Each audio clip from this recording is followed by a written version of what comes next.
Je vais pouvoir dépasser ce cycliste en démarrant. Oui, réponse A. Non, réponse B. Je pourrais mordre la ligne pour dépasser. Oui, réponse C. Non, réponse D.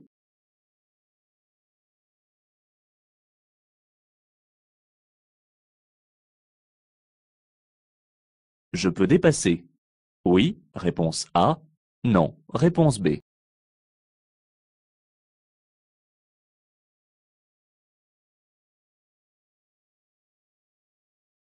Je peux mordre sur la ligne de dissuasion. Oui, réponse A. Non, réponse B. Je laisse une distance de sécurité de 1,50 m. Oui, réponse C. Non, réponse D.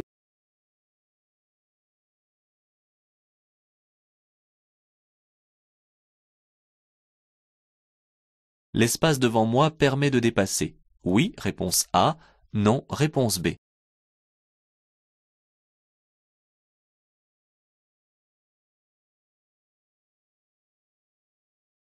Ce panneau m'interdit le dépassement de ce véhicule. Oui, réponse A. Non, réponse B.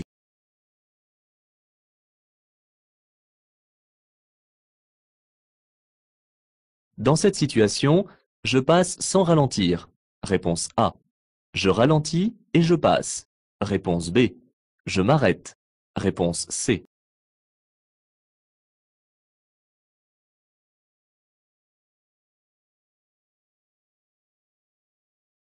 Si ma file circule moins vite que les autres, je peux me placer dans la voie du milieu. Oui, réponse A. Non, réponse B. Dans la voie la plus à gauche. Oui, réponse C. Non, réponse D.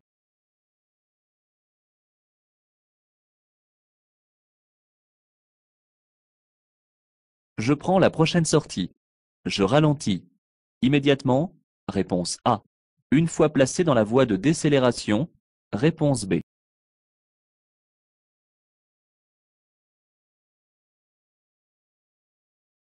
Le chargement du véhicule ne doit pas dépasser en longueur l'aplomb du véhicule à l'avant. Oui, réponse A. Non, réponse B. De plus de 3 mètres à l'arrière. Oui, réponse C. Non, réponse D.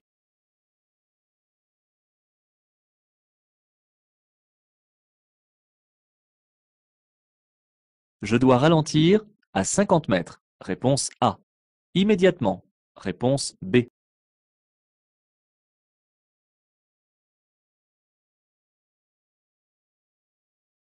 L'apprentissage de la conduite peut s'effectuer dans le cadre de la conduite accompagnée. Oui, réponse A. Non, réponse B. La conduite supervisée. Oui, réponse C. Non, réponse D.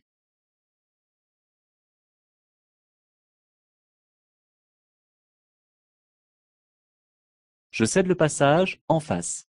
Oui, réponse A. Non, réponse B. À gauche. Oui, réponse C. Non, réponse D.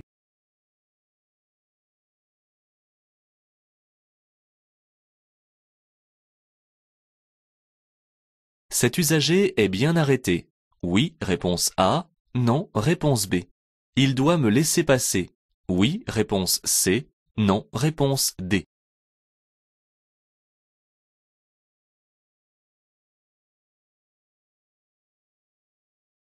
À 100 mètres, je céderai le passage à droite. Réponse A.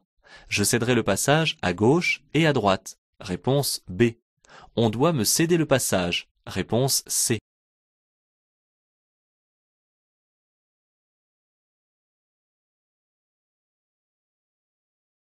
Le dépassement est interdit, sauf en dessous de 70 km/h. Oui, réponse A. Non, réponse B.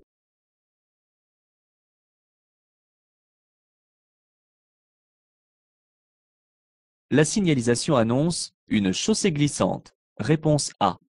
Un accident. Réponse B. Une sortie de camion. Réponse C.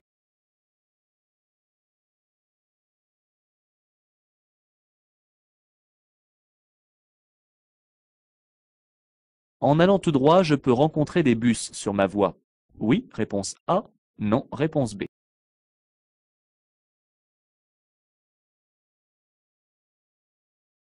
À 150 mètres, la chaussée se rétrécira par la gauche. Réponse A. La chaussée se rétrécira par la droite. Réponse B. J'aborderai un virage à gauche. Réponse C. J'aborderai un virage à droite. Réponse D.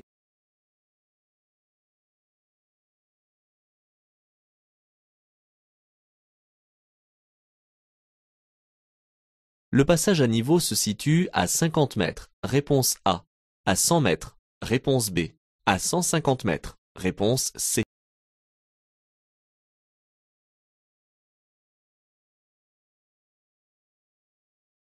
Cette ligne mixte permet le dépassement pour mon sens de circulation. Réponse A.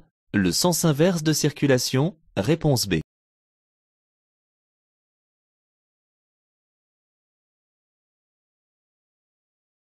Sauf indication contraire, il est interdit de s'arrêter jusqu'à la fin du virage. Réponse A. Jusqu'à la prochaine intersection. Réponse B.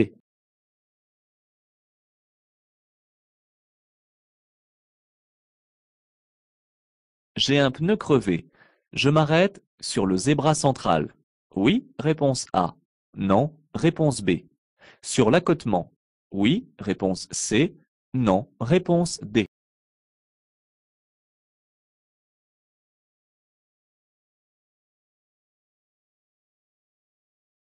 Nous sommes le 10 du mois. Je stationne du côté impair. Oui, réponse A. Non, réponse B. Je tiens compte du sens de la circulation.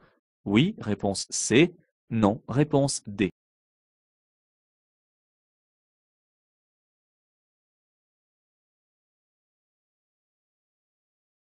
Je conduis une camionnette. Je peux stationner à cet endroit signalé. Oui, réponse A. Non, réponse B.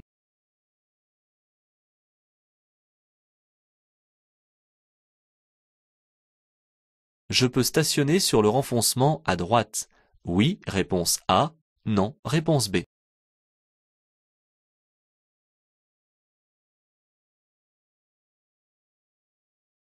Ce panneau signifie entrée d'une zone à stationnement payant. Réponse A. Entrée d'une zone à stationnement interdit. Réponse B. Entrée d'une zone à stationnement à durée limitée avec contrôle par disque. Réponse C.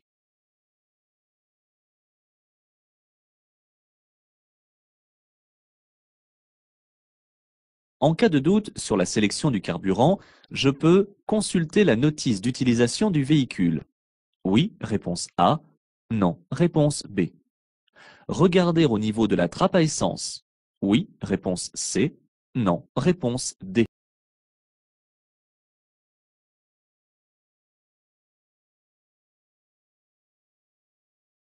Freiner ici constamment entraîne un échauffement des freins. Réponse A. Peut perturber l'efficacité du freinage. Réponse B. Est sans risque. Réponse C.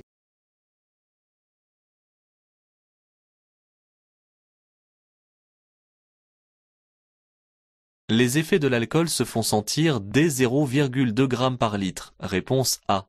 Dès 0,5 g par litre. Réponse B. Dès 0,8 g par litre. Réponse C.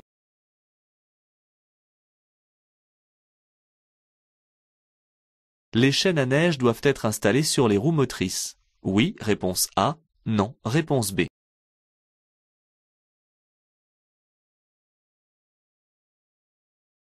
En cas de panne dans un tunnel, je reste dans le véhicule. Réponse A.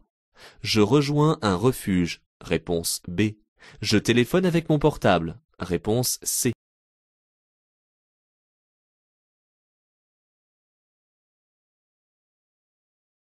Les grands tunnels sont surveillés par des radars. Oui, réponse A. Non, réponse B. Par des caméras vidéo.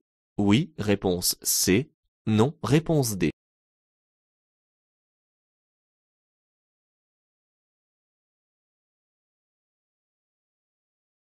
Je viens d'obtenir mon permis probatoire. J'aurai 12 points au bout de 3 ans par la filière traditionnelle. Oui, réponse A. Non, réponse B. Au bout de 2 ans par l'AAC. Oui, réponse C. Non, réponse D.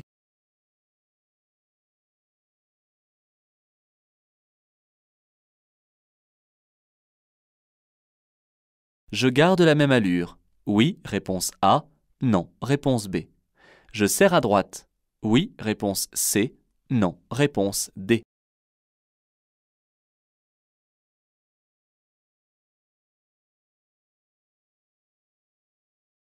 Cet usager semble hésiter à s'insérer. J'ai bien fait de me déporter à gauche. Oui, réponse A. Non, réponse B.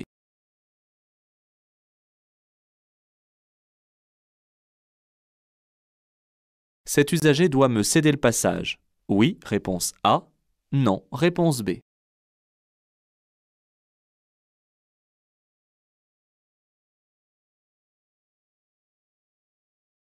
Après ce panneau, je vais rencontrer un péage. Oui, réponse A. Non, réponse B.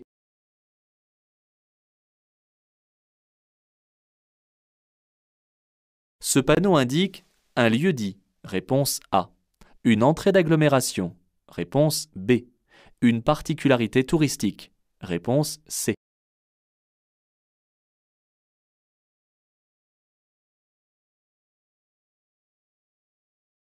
Je peux stationner à droite. Oui, réponse A. Non, réponse B. À gauche. Oui, réponse C. Non, réponse D.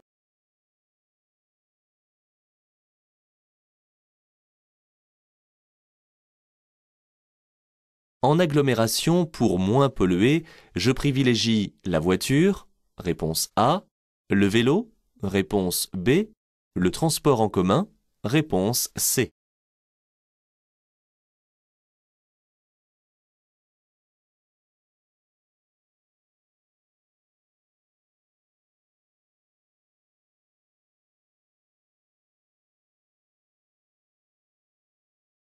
Le feu vient de passer au vert et les usagers démarrent.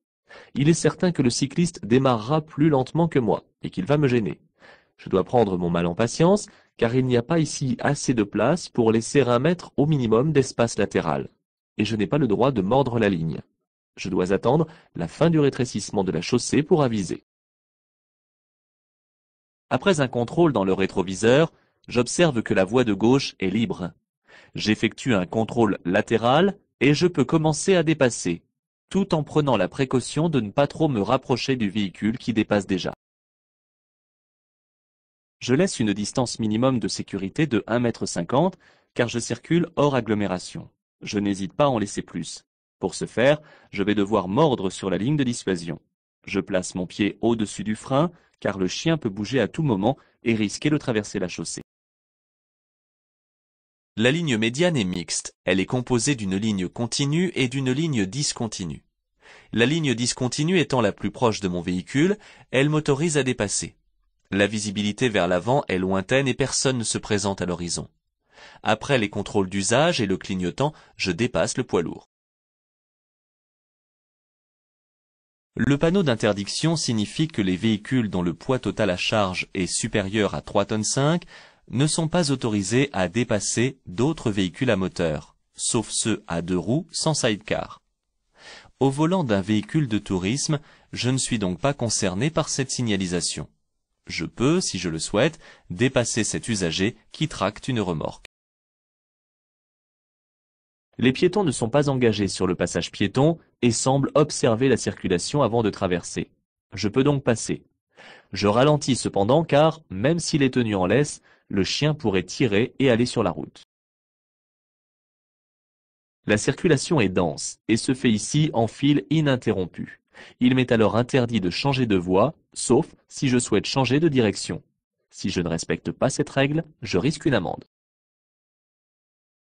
En règle générale, je dois ralentir une fois placé dans la voie de décélération. Ceci afin de ne pas gêner les usagers qui me suivent. Cependant, il arrive que certaines voies de décélération soient trop courtes. C'est pourquoi des panneaux de prescription limitant la vitesse sont alors implantés avant les sorties afin d'obliger les usagers à ralentir à temps. Je peux profiter ici de la voie pour véhicules lents pour ralentir sans gêner. Le chargement d'un véhicule ne doit pas dépasser le niveau du pare-choc avant du véhicule et ne doit pas dépasser de plus de 3 mètres à l'arrière.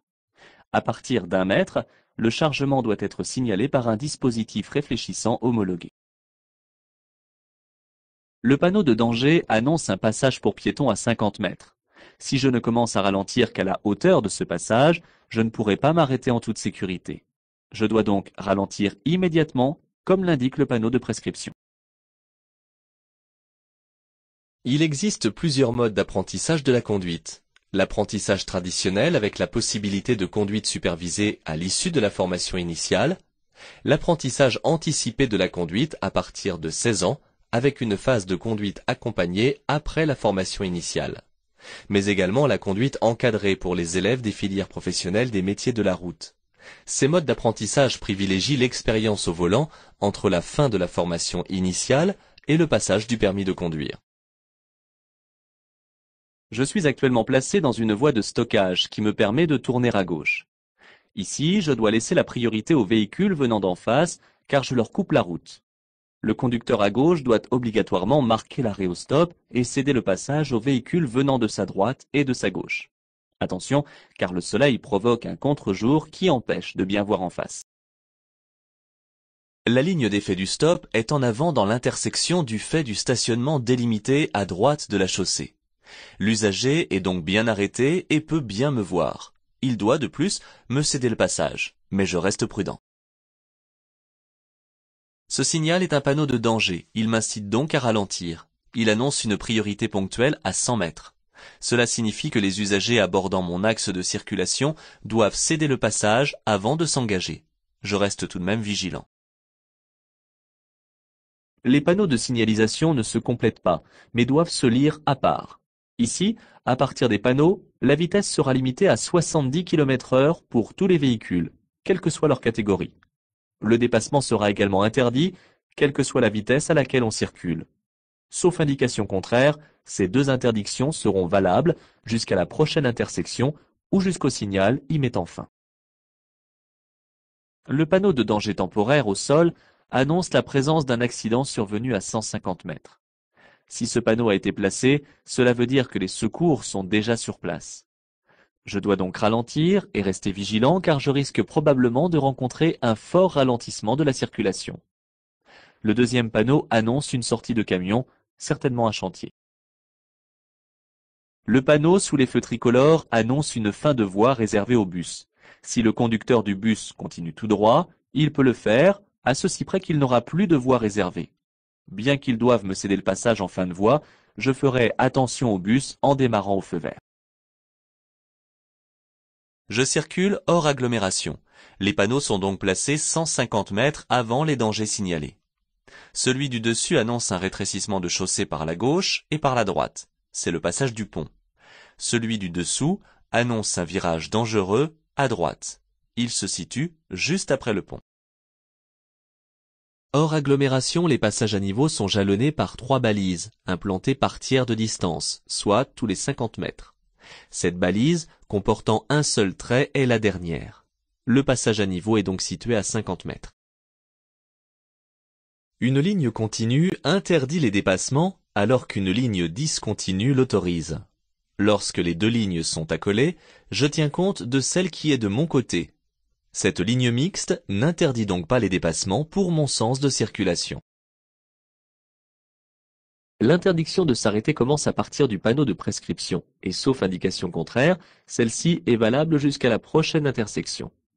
Si l'interdiction ne portait que sur le virage, nous aurions alors un panneau saut et un marquage au sol jaune qui le spécifierait. M'arrêter sur le zébra central n'est pas une bonne idée. En effet, cela serait particulièrement dangereux car des véhicules passeraient alors de chaque côté du véhicule. L'accotement n'est pas praticable et peut se révéler dangereux. Je m'avance plus loin pour trouver un endroit plus sûr. Le panneau me signale que j'entre dans une zone où le stationnement est semi-mensuel alterné.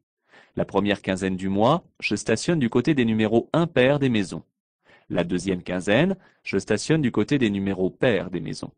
Vu que nous sommes le 10 du mois, je dois stationner du côté impair.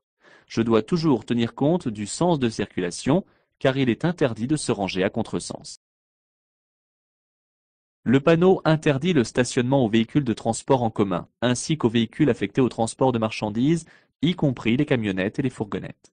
Conduisant une camionnette, je suis concerné par ce panneau. Je dois suivre la direction à gauche pour aller dans un parc de stationnement qui me sera réservé. Cette balise matérialise un obstacle. Ici, elle indique la proximité d'un fossé très près de la route. Même si la ligne de rive discontinue me le permet, stationner ici est peu recommandé car mon véhicule serait en déséquilibre sur ce renfoncement de terre. Le symbole du disque de stationnement est désormais européen. Ce nouveau symbole, à l'intérieur du panneau d'entrée de zone, signifie qu'il s'agit d'une zone de stationnement à durée limitée avec contrôle par disque. Il ne faut pas utiliser n'importe quel type de carburant, car cela pourrait entraîner des pannes très importantes.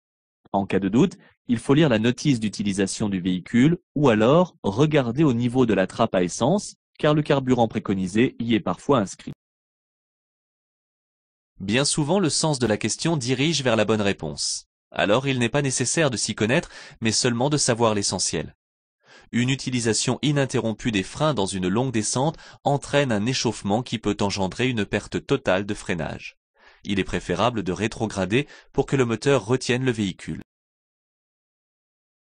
L'alcool rend les gestes imprécis et mal coordonnés. Il réduit le niveau d'attention, de concentration et la résistance à la fatigue. Dès 0,2 g par litre, soit un verre, la perception, le raisonnement et l'action du conducteur commencent à s'altérer. Le champ visuel est rétréci, les distances et les vitesses sont faussées, la sensibilité à l'éblouissement est plus grande, le temps de réaction est allongé. Enfin, l'équilibre et la perception des accélérations sont perturbés. Les chaînes à neige doivent obligatoirement être installées sur au moins 2 roues motrices. Par conséquent, sur les véhicules à traction, on les placera autour des roues avant et sur les véhicules à propulsion, comme certains véhicules de sport, autour des roues arrière. Attention, l'usage des chaînes n'est autorisé que sur les routes enneigées. En cas de panne dans un tunnel, je tente de rejoindre un refuge avec le véhicule, après avoir allumé les feux de détresse. Sinon, je gare le véhicule bien à droite et je rejoins à pied un refuge. J'utilise ensuite un poste d'appel car le téléphone portable ne porte pas dans un tunnel. De plus, il risque de perturber les communications des secours. Les tunnels de grande longueur sont très étroitement surveillés afin d'assurer un maximum de sécurité. Pour ce faire, ceux-ci sont équipés de radars capables de relever les vitesses, de capteurs pour détecter les interdistances entre les usagers et de caméras vidéo afin de voir ce qui s'y passe. Si je ne commets pas d'infraction susceptible d'un retrait de points durant la période probatoire, le capital de mon permis atteint 12 points à la fin de celle-ci. 3 ans par la filière traditionnelle et 2 ans par la filière AAC. Si je ne perds pas de points, j'en gagne graduellement 2 chaque année ou 3 si j'ai suivi l'AAC. Le véhicule blanc circulant en sens inverse est en cours de dépassement et pour laisser l'espace de sécurité, il utilise une partie de ma voie. Malgré son débordement, il reste suffisamment de place en serrant à droite pour passer. Je ralentis tout de même et je serre à droite. Un usager qui s'insère ne doit pas gêner les autres conducteurs qui circulent sur l'axe principal, car il possède un panneau de céder le passage. Cependant, en cas de difficulté d'insertion, il ne m'est pas interdit de l'aider en changeant de voie si cela est possible. Je le ferai presque systématiquement pour un poids lourd. S'il s'agissait ici d'une intersection, le marquage au sol le montrerait par une interruption de la ligne de rive et éventuellement par la présence de balises. Cet usager débouche d'un chemin de terre et de ce fait, il doit me céder le passage. Je reste cependant très attentif à son comportement. Ce panneau me signale la fin d'une autoroute. En principe, le péage, lorsqu'il existe, se situe sur le domaine de l'autoroute et le panneau de sortie est alors implanté après. Les panneaux d'indication à fond brun apportent des informations touristiques. Ici, ce panneau nous précise que la ville d'Agde a été fondée par les Grecs et qu'il est intéressant de s'y arrêter pour la visiter. On ne trouve jamais de panneau d'entrée d'agglomération ou de lieu-dit sur une autoroute. La balise d'intersection ainsi que le panneau de céder le passage indiquent la présence d'une intersection à droite. Je ne peux donc ni m'arrêter, ni stationner. En revanche, je remarque un renfoncement à gauche. Comme je circule hors agglomération, je suis autorisé à aller me garer en contresens, en m'y rendant toutefois prudemment. La pollution en agglomération est majoritairement créée par la circulation routière. Les transports sont responsables de 35% des émissions de dioxyde de carbone, CO2, principal gaz à effet de serre contribuant au changement climatique. Il faut donc essayer de changer les habitudes de déplacement en privilégiant les transports publics et les modes de déplacement alternatifs tels que la marche à pied ou le vélo. D'autres modes de déplacement sont également à promouvoir comme l'autopartage ou le covoiturage.